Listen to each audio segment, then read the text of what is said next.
Don't adjust your screen or the radio. This is not a drill. I'm back. It's me one more time for another video here on my YouTube channel. We're having plenty of interesting content here. Last time I left a digital footprint on the internet. I blessed the world with some of the best playing in tune that the world has ever seen, and today I'm here to bless you with a different topic. Now I know what you're thinking. Well, but Miguel, you were supposed to bless us with the second chapter of the practice session. What happened? Where is that? Why it's been close to 4 months? Well, my laptop died. And I did have a chapter 2 for it, but the camera here was slowly shifting down. So by the time I was done with the video, you could only see like this much of my forehead, which hopefully it won't be a problem this time around. I'm trying to get better at this stuff. We are all learning as we go. And it's just a little oopsie. So I didn't post that. I did practice it a little bit more. I did. But it's just going to be something that we're going to have to wait and see what the process of that looks like. But today I have a treat. This is a question that I myself have had, and I feel like a lot of people starting off with the violin. What should I buy? This is going to be a sort of like gear progression video on violin. I've went through different stages of tiers and stuff that you would need for the instrument. I don't want to say that I've seen it all and I've used it all. I have explored and experimented a little bit with a few things that I think some of the knowledge that I have could be a little bit useful. It's a question that comes up a lot of times. We're going to go through everything. We're going to go through the violin, we're going to go through the bow. Hopefully it'll be a shorter video. But keep in mind that this is no financial advice whatsoever. Always trust your teacher.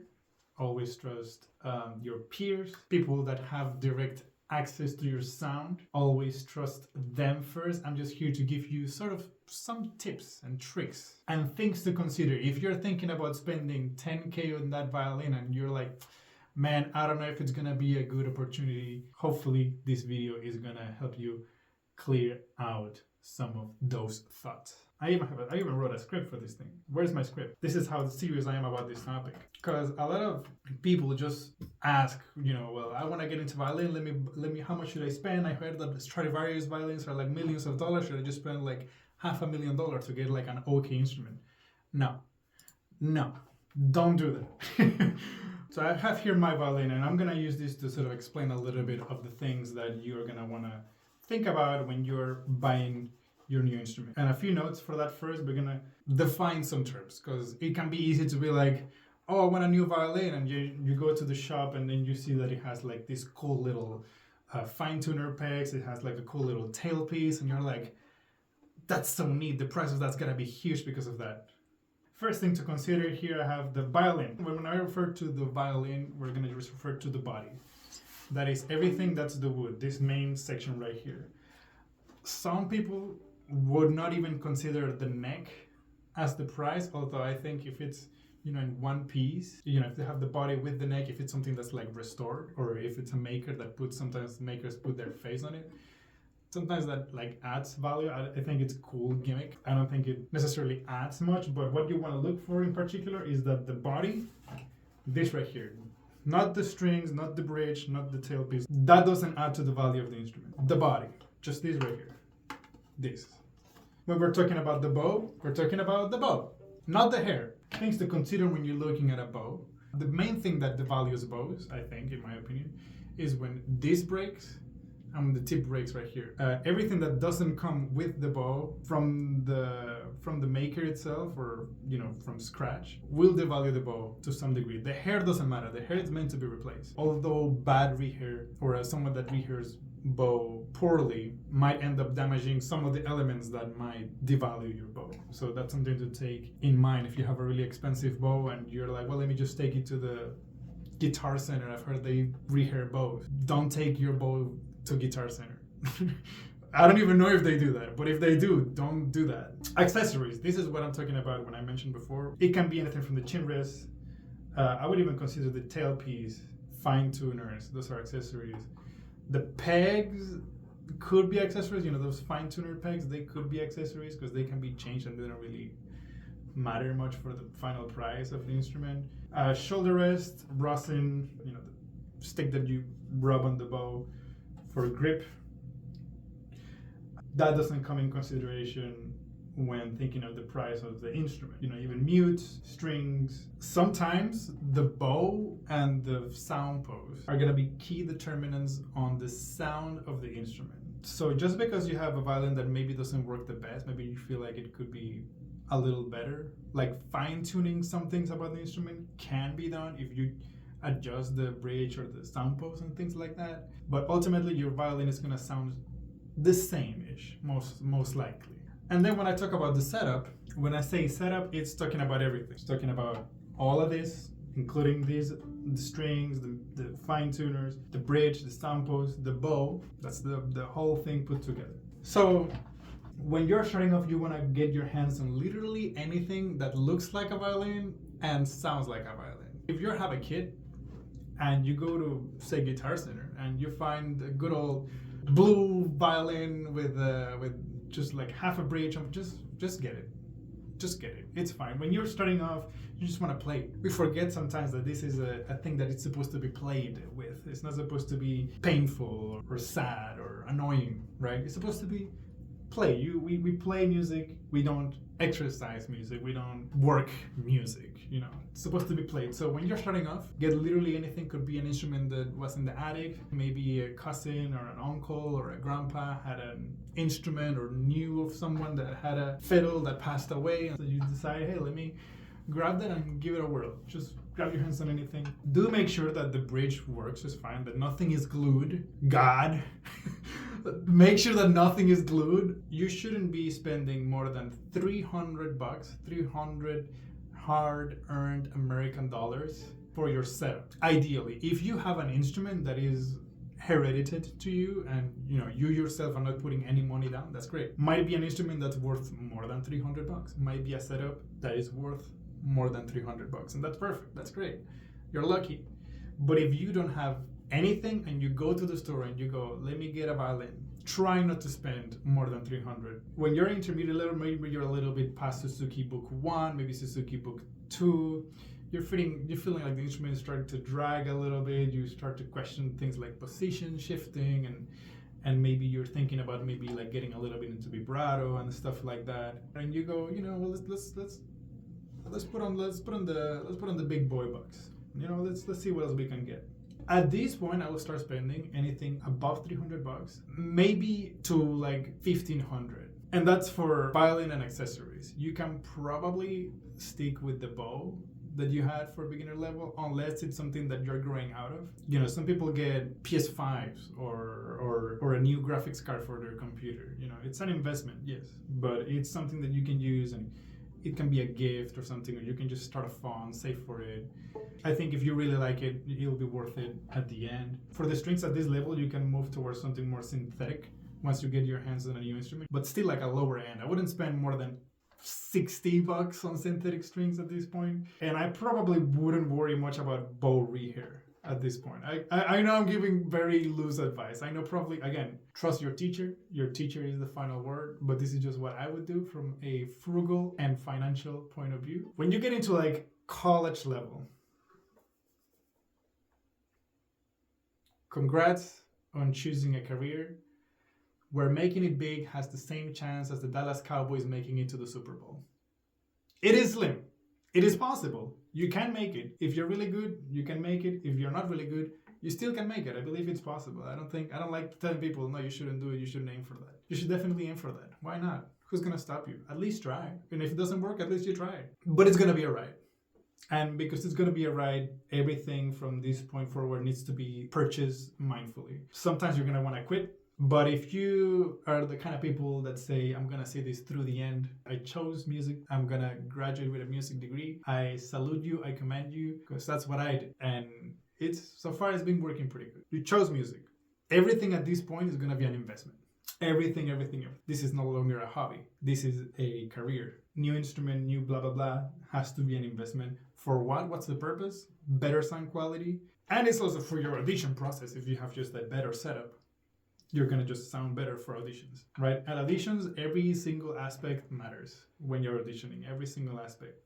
If you can get every little thing to make your auditions better, do go for those things. You want to look into violins in the 2000s, 3000s, and up. This is going to depend on where you live. If you're living in places that are expensive to live at, like New York or LA, a $2,000, $3,000 violin might not be the same quality as a $2,000, $3,000 violin somewhere in like Texas or local mom and pop's small violin shop somewhere else. If you find a holy grail violin for $3,000, that sounds just incredibly well, and it's something that you can see yourself taking auditions with, it's something you see yourself going to your master's, to your doctorates, something that's going to last you for years to come, that is great. That is so good. A few things to keep in mind. You are probably going to need a new bow. One thing that I would really recommend at this point is that you look into new makers or newly made violins. I'm talking about the ones that have been made between the last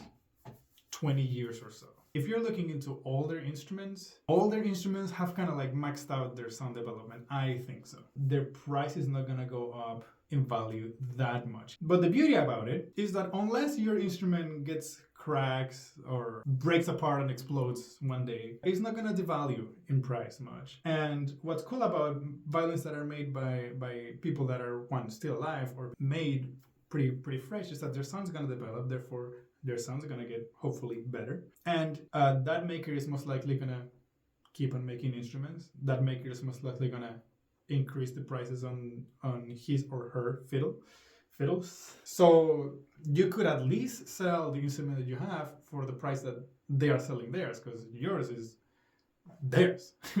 If you were to buy, say, a $5,000 violin from John Doe luthier store, and he goes, here you go, here's your fiddle for $5,000. 3 years down the road, he starts selling them for $8,000.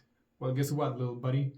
You have yourself an $8,000 violin on your hands. Now, again, as it depends on the sound and the quality and everything, but I would say you have at least an $8,000 violin in your hands. Again, this is not financial advice, but since you've been playing the instrument for 3 years, the sound has been hopefully getting better. Therefore, you might even be able to ask for more. Get your instrument valued by a professional if you have any questions about how much you could sell it for. If you're looking at your instrument and you go, well, I don't know if it's $3,000, what am I gonna do? I'm gonna throw that money in the trash. No, you're buying an asset. You can liquidate it at some point. It's not like that money's just going away. You're gonna be making money with the instrument. You're gonna be enjoying your life with a better instrument, and it's gonna be worth it. So just look into your local shops first if you need to. If you live in New York, you're cooked. If you're watching this and you live in the Big Apple, I don't know what to tell you, but you're gonna have to travel elsewhere. It's probably gonna be cheaper to get an instrument outside New York than to just buy something in New York, because everything in there, I'm sure, is pricey as hell.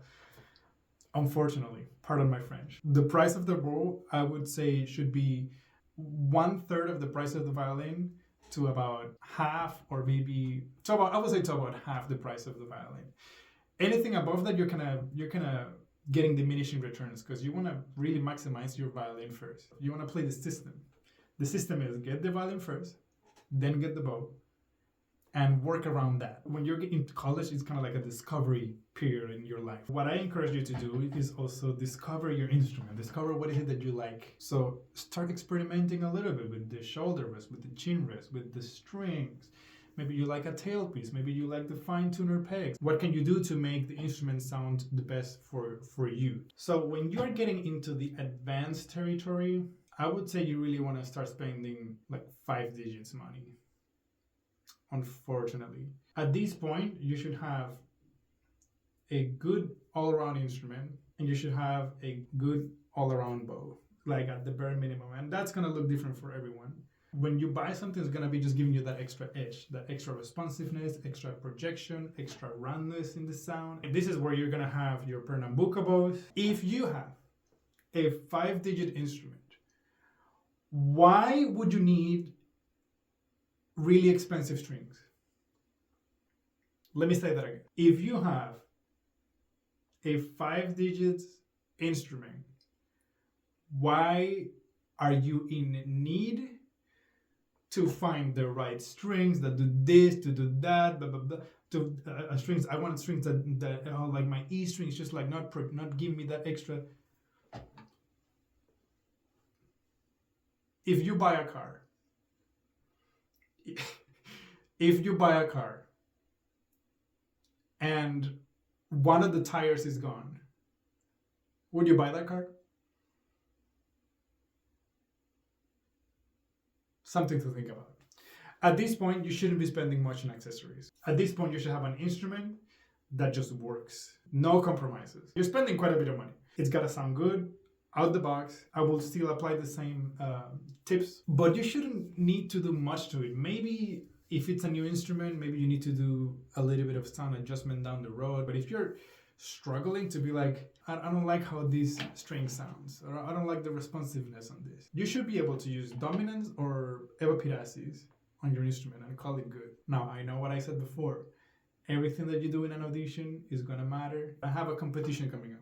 I wanna sound my best. Let me get these strings. Okay. I have an audition coming up. Let me put these strings in. Okay, that's fine. Get that edge. Do your thing. I'm just saying, if you are putting that much money on an instrument, you want it to be good right out the box. The string should not be something that's gonna make or break the sound quality of the instrument at these price points. Maybe in the previous price points, yes, but at this price point, honestly, you gotta. I'm looking after your money. I'm looking after your money long term. I'm trying to give you more profit. You're gonna have to do some traveling if you're thinking about getting something really just better. And you're gonna have to spend quite some money also in finding out what is it that you like and what is it that you need. If you were thinking about getting into violin as a career, it's gonna be expensive, but it is gonna be quite an investment. And again, it's not like you're losing your money. It's an asset. You can always take backseas and be like, oh, never mind, and then just sell the instrument, really, and then open up a food truck or something. I don't know. It's not like I thought about doing that. Anyways, and then when you get to like the more professional levels, honestly, I don't know what they do. I would imagine at that point they probably get like loans to buy stuff, because how do you just drop $70,000 on a new instrument? It's ridiculous. It's insane. I don't know what they do at this point, what professionals do at this point. If you know any professional that knows what they're doing at this point in life, as far as upgrading their stuff, share this video with them maybe and see what they think about what my points of views are. I think it will be interesting to see if they align with what the pros are thinking. I don't consider myself a like fully fledged pro just yet. I think this is just some things that I've been thinking about when I've been looking into getting a new violin, getting a new bow, and things like that. Things to consider when you're looking into violins in particular. If you find this video informative, interesting, or perhaps even funny, give it a thumbs up. Drop a comment saying, hey, how funny that was. That was insane. I laughed like I've never laughed before. Or if you say, hey, you know what, that video was really informative. I showed it to my teacher and he hated it. But I think you're right. I think you're cool. Here's a subscribe. Here's a like. Here's my comment saying how cool you are. If your teacher thinks that all the information I gave you just now is trash, say so. Bet you won't. Won't hurt my feelings, I don't think. That will be about all for today. Thanks for thinking through it.